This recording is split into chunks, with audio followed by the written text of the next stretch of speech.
Game theory is interesting because you can use that with a set of statistics. And so we can look at all sorts of things, like if you've just had a big win, you might have 2 or 3 losers. For example, that would be appropriate with a trend following type of system. Of course, you need to know the statistics for your own individual game. But with that said, let's take a trend following system, for example. Sure. It's very important in the market environment nowadays to understand the type of environment that you're in.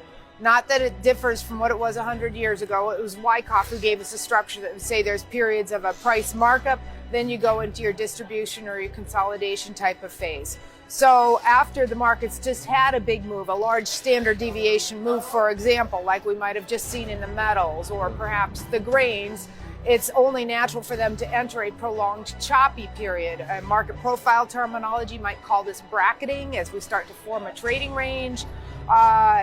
So if you understand that the strategies can be completely opposite for these 2 types of environments, a trend follower, if you've just had a big win, would be a lot more reticent to aggressively take the next signal, because he would understand that with game theory, after one big win, you might have 2 or 3 losers, and so forth and so forth. Same thing, if you've just followed a extended period of consolidation and choppiness, that doesn't guarantee that you're going to get a big trend out of that, but those are the types of environments that can lead to a big win.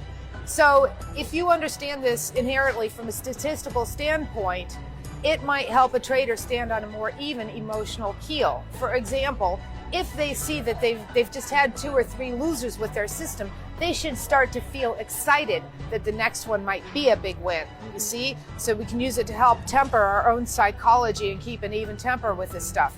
If you've just had a big win, then you need to be a little bit more conservative and say, we're perhaps due for a little bit of choppiness, and I need to temper my bullishness, because the big wins can be as equally debilitating as the losses in our business.